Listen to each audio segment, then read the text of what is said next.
To plant new trees seems so logical and worthy. Like motherhood, not the sort of activity to attract criticism. And there lies the puzzle. There is criticism. It comes from normally shy scientific types who are getting quite hot under the collar. Regreening in Australia is not just a matter of planting trees and then leaving them to fend for themselves. For CSIRO's Roger Farrow, every dead tree represents unnecessary waste of effort and money. And if we're going to succeed, we need to do things differently. People are in a quandary as to what they should do. One group says that we should plant native trees, and they get a warm in a glow by saying this. But will they survive? That's the concern of Gus Campbell from the New South Wales Department of Agriculture. Another group of people suggested that we should plant exotic species, such as pines. The foreign pines will thrive where native trees perish because things have changed. The removal of so many trees for farming and grazing has tilted the balance too far. There's reduced protection from wind. The winter frosts are more damaging.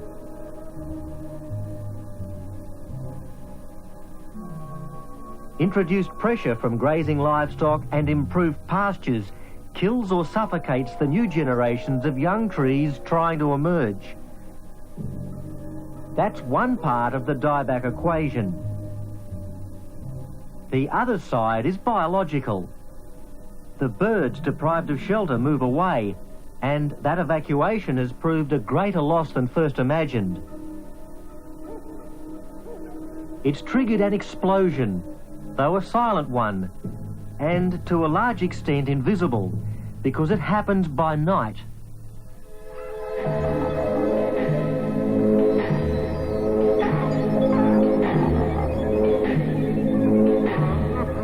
An army of leaf-devouring pests, normally kept in check by birds and other predators, has multiplied out of all proportion.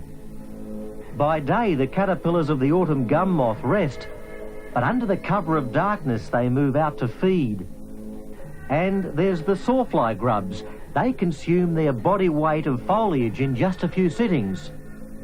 The leaves, so crucial for photosynthesis that provide the lifeblood of a tree, are stripped clean. And there's the battalions of beetles, like the common Christmas variety. They're public enemy number one among the list of tree killers.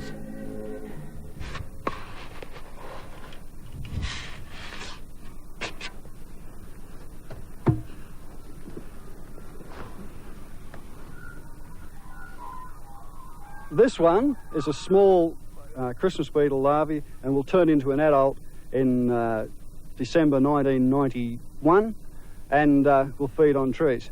Now, you can imagine if you've got 5 ton of larvae in the pasture, what they'll do when they land on the trees.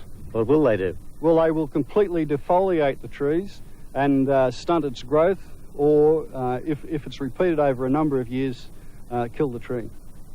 These trees were planted with the best of care, as good or better than any landholder would possibly do, but the trees are dying.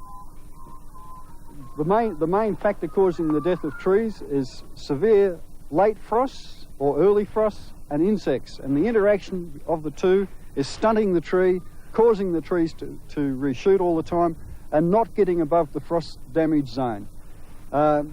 This is not the only tree that I've got that looks like this. In this plot, we've got 6,000 of them. From notorious dieback country, the New England tableland of New South Wales, the message comes through loud and clear. If the experts can't grow trees successfully, what hope is there for ordinary landholders strapped for time and money? And it's happening elsewhere. Another government department much further south on the outskirts of Canberra failed in a conspicuous fashion. The plantation of gum trees was established by the ACT Forestry Service, and during a stroll a year ago, CSIRO entomologist Dr. Roger Farrow discovered something was terribly wrong. This is a spectacular example of attack by an insect pest on a young plantation. This is the autumn gum moth, which is multiplied on these trees this winter and killed a lot of them. Now, when we look around here, we can find that the source of the infestation is the blue gum, and is a really good example of what you mustn't do in planting plantations, is to put a tree that's very susceptible to insects in it. When the error was exposed in the media, the criticism overlapped to include the whole regreening program. Even the cartoons depicted planting trees as a wasteful, inefficient technique. Such negative scrutiny was new to a program that had been introduced with such fanfare and enthusiasm by Prime Minister Hawke. We need more trees, and I'm pleased to say, therefore, that after this launch, Hazel, who is patron of Greening Australia, will plant the first of 1 billion trees to be planted over the coming decade. The government commissioned Greening Australia, a non-profit organisation, to achieve the big objective. There was a pledge of $47 million of taxpayers' money. As well, Greening Australia seeks out corporate sponsors. To set the example, the Prime Minister got a little dirt on his hands. And some more. And even some in Tasmania. And it worked. All of a sudden, the landscape seemed to swarm with busy little beavers planting trees. And planting more trees. Only now, criticism is emerging that the emphasis on planting is all wrong. The answer is not to just run around and willy-nilly plant trees using Mr Hawke's money and trying to establish 1 billion trees by the turn of the century. There's a lot of money going into tree planting. By the time a tree gets to 2 to 3 years of age, it's worth $3 to $4, and often this involves taxpayers' money. And we want to be sure that the trees are going to survive into the future and not go down the gurgler like the existing trees are through dieback. I don't think that the body of concern that you're hearing represents a major part of anxieties of the people out there planting trees. David Bright, Chief Executive Officer of Greening Australia, disagrees with the scientists' concerns. We've got problems as farmers getting the money together to fence off and plant the trees. Those issues seem, I think, to be much more relevant than the prospects of the death of the trees as a consequence of bug attack or dieback. The argument then boils down to a matter of degree and a bit of tit for tat, with both sides keen to display convincing evidence in the field. Greening Australia Field Officer Rob Ewell has a fine, healthy specimen near Canberra. I can assure you it's typical of a great many of the tree growing projects that have been established in the last several years. Not far away, near Goulburn, there's evidence, according to CSIRO entomologist Dr. Roger Farrow, that proves severe and widespread mortality. That among new trees on developed farmland, there's 20 to 30% dead and 50% severely attacked. Behind me here we have trees protected from insect attack by insecticide, and at the other end of the experiment we have trees that are exposed to insect attack. These trees here are at least 3 to 4 times the height of the exposed trees, and the other trees are also dying from insect attack, and the shelter boat won't establish here at all. The fundamental point they're making is that a good proportion of the trees being planted are perishing or will perish. I don't think that's true. I don't think it's even remotely true. The use of words good proportion suggests 50% or more. I think our problem with bug attack on native species is significantly less than 10%. That is bug attack to the point of killing or seriously maiming the regeneration of those trees. Though the bug attack has been controlled by the scientists with insecticide, for farmers that option is not economic or practical. The CSIRO is developing naturally resistant trees. Entomologist Penny Edwards. Well, what we've found is that eucalypts vary considerably in their resistance to insects. For instance, we've got a case here where one species has been completely defoliated by the insects, whereas the other trees are untouched. And furthermore, we've found within one species of eucalypt that 2 trees growing side by side, one is completely defoliated, the other untouched. And even more interesting, even within one tree, we've found cases where one branch is completely resistant to insects and the rest of the tree defoliated. Now what we're looking at is trying to determine the chemical nature of that resistance, and more importantly to see if it's transmitted through to the seedlings produced from that tree.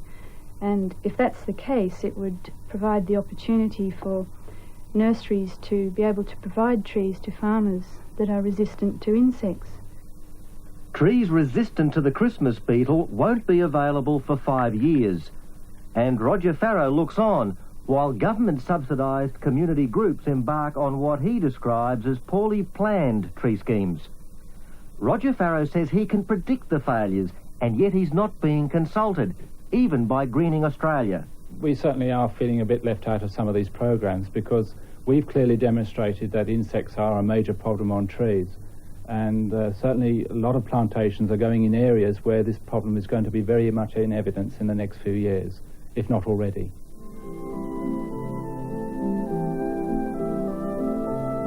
Out on the farms, the 1 billion new trees surviving is the worry. Indeed, Greening Australia has adopted a fallback position. To achieve the net target, it's now talking 2 to 3 billion trees, which coincidentally sits snugly with the scientists' mortality ratio. The argument over the severity of the problem is not the only issue. There's emotional debate over the cure, and more particularly what type of tree to plant. The good old Aussie eucalypt or exotic pines from overseas, which resist insect attack. The pine trees are thriving where natives struggle.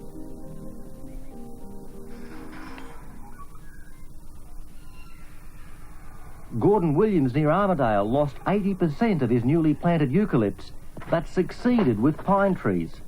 Maybe we cannot put native trees successfully back into that new environment.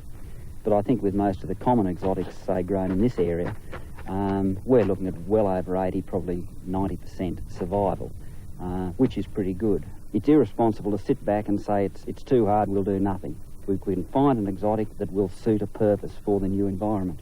It seems tragic, though, that we can't plant the trees that look good here.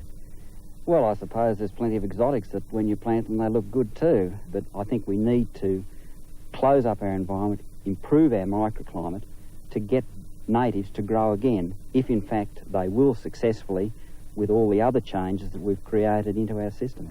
Another group of people... Not everyone, though, feels comfortable with the encroachment of pine trees. These trees are easy to establish in this sort of environment. They've got a relatively fast growth rates, but they've got a few problems. They don't provide habitats for the native birds and animals.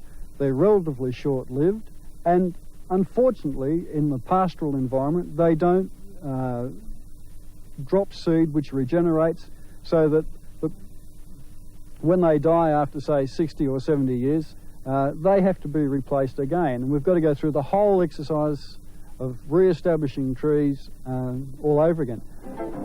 The happy images of baby trees beginning new life with a little help from volunteer kiddies generates a warm inner glow for all of us to share.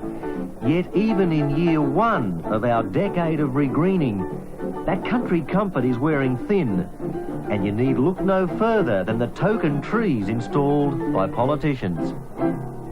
In 1985, the then New South Wales Minister for Agriculture, with a plaque to mark the spot and a silver spade to turn the sod, planted a tree here to launch a farm reforestation program. Despite its auspicious beginning and pampered lifestyle, that tree perished, as did its replacement. And now we're on to Ceremonial Tree Mark III. I can't help wonder, what happened to that tree that Bob Hawke planted last year?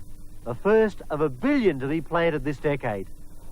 A check reveals the tree is travelling okay, though it's received special treatment.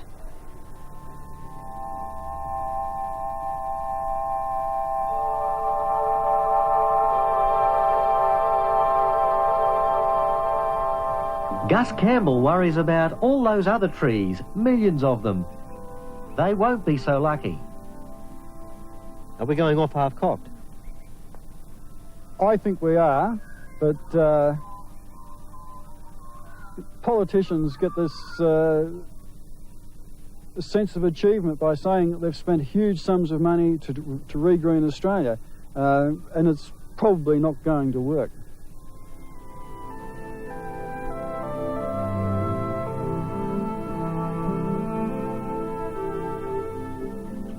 There is a botanical cancer in the bush. and all the best intentions won't provide the cure. There's an army of concerned people who want to make it work, but hope and generosity won't necessarily bring the gums back to life.